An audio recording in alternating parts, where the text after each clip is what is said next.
Hello from Scotland. Thank you again for checking out what God's doing through us in this nation and further afield. I come to you today from a very cold Scotland, not necessarily because it's cold outside, but one of our main water supply pipes into the building that goes through our biomass has exploded, our blessed old building, so it's a little bit nippy at the moment around the building, and there hasn't been hot showers for a week, but we're almost there. But aside from a little bit of water drama, there's lots of good things to update you on. So why don't we start with local outreach? With local outreach, we've got three key areas that we felt God is calling us to hone in on. The first is the furniture bank. We've spoken about this a little bit before. It's a place where we go to those who have absolutely nothing and we distribute furniture in partnership with another group in the local area.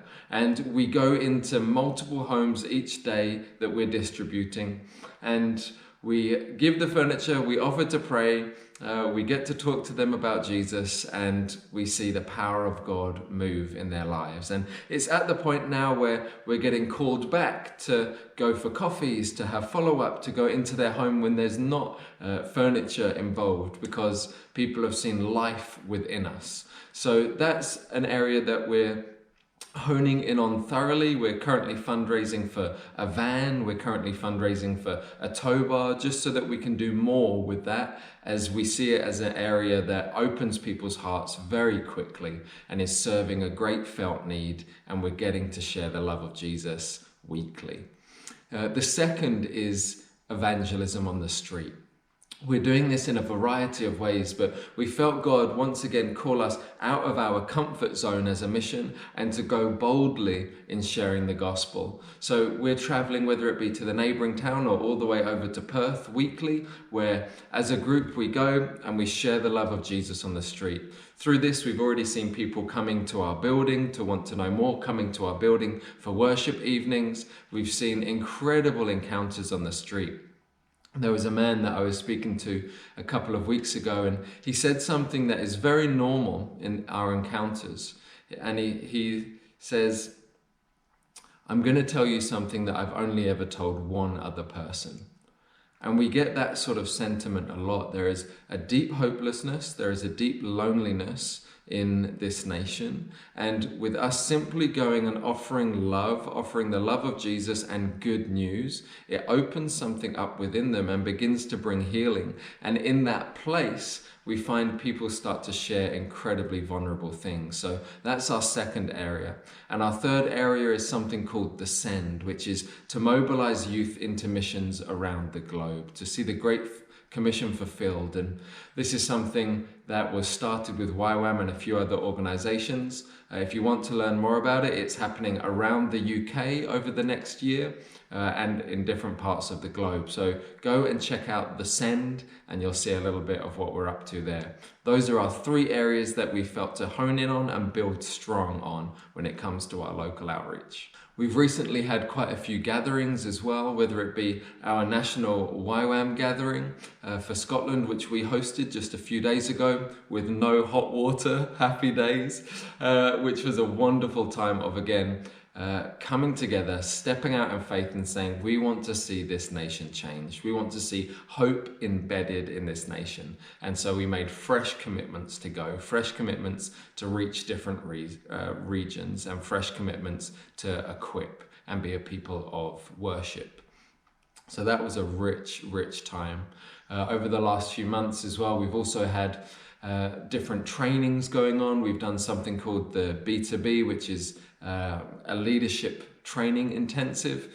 We had this room here filled with people from all over the world, from South Africa to Lithuania to the UK, from all over the place, to come and be equipped in biblical leadership principles. What does that look like? How is it walked out? And how are we walking from a place of not insecurity, but security in Jesus, which was an incredibly powerful time.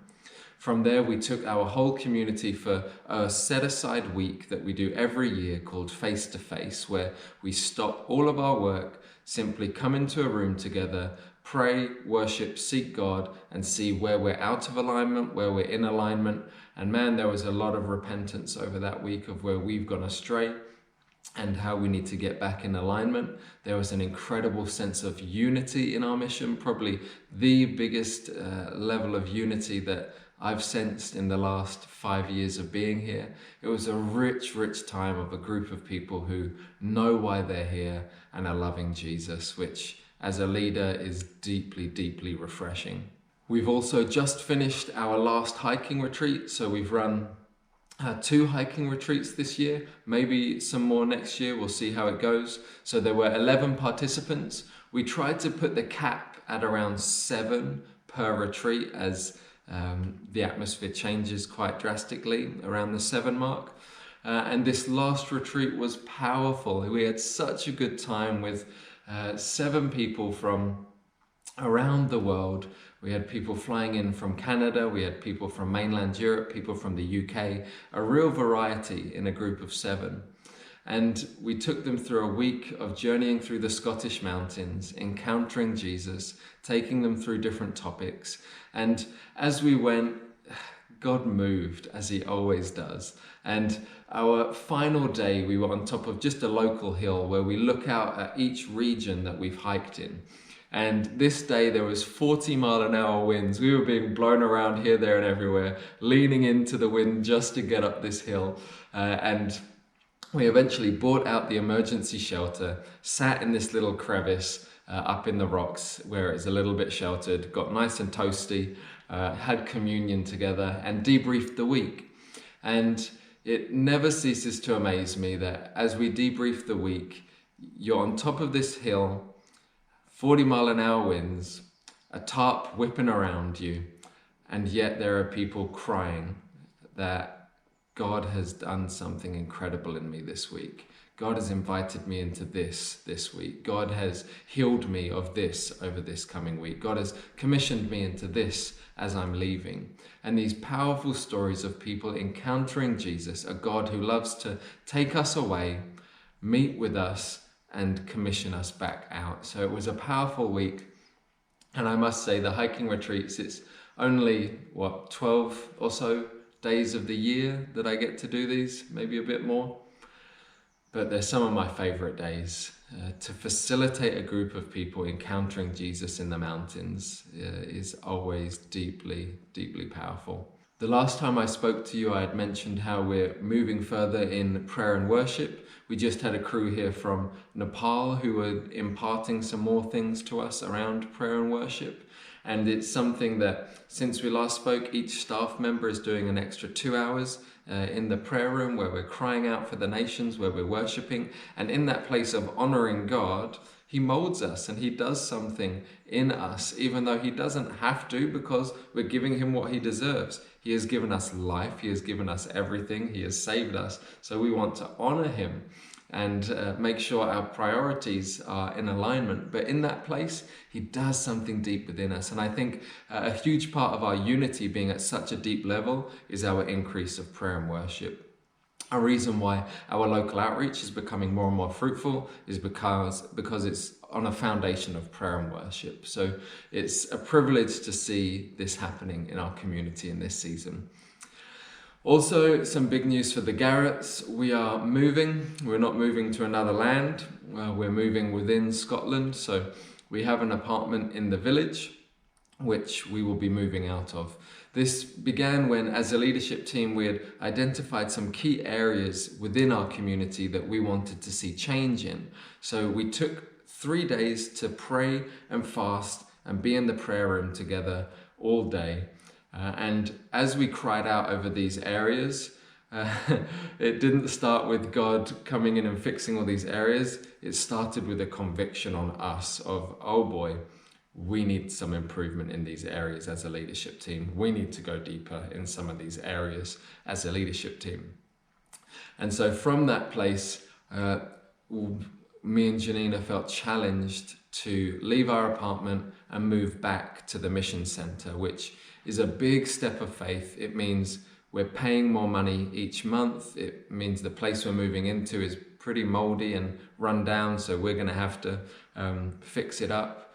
But we strongly felt that God was calling us to cultivate community within Youth with a Mission in this season, and to step out of our comfort zone afresh. That we didn't want to get rooted in comfort again, but rely on God and his faithfulness. So the Garretts will be moving in 2 days from the recording of this. So here we go. It will mean there's an extra room. So for those of you wanting to visit Scotland, come on up and we'll have a room prepared for you. Janina is in champion mode with the way she is mothering our children, the way that she is in every spare moment painting our apartment as we get ready to leave it, packing up our house. She's doing so much at the moment. She is such a blessing. But one of the exciting things for her and us moving back here is that she can be way more involved in the rhythms of YWAM. She can be way more involved in the ministries of YWAM, especially whilst the kids are at school. Kids are doing well, as nuts as ever. Faith is now riding a bike without stabilizers. Isaiah is now beginning to talk. It's a wild time, that's for sure. Lots of fun. I've made sure to put some photos in the newsletter this time. Again, thank you for supporting us. Thank you for giving monthly so that we can be a part of building God's kingdom in Scotland and in our adopted people groups, predominantly in the Islamic world. Thank you for giving towards us as we cultivate a community of prayer and worship that disciples an up-and-coming generation. And thank you for praying for us as we do all of this, as it certainly is a battle and is not easy. And thank you for those that reach out to us, send us messages, keep in contact, send us what you feel God's putting on your heart for us. It is so appreciated. It really is. And again, for those of you that would like to visit, come and see what we're doing up here, even come and stay with us for a little while, do let us know. We would love to hear from you. Many blessings.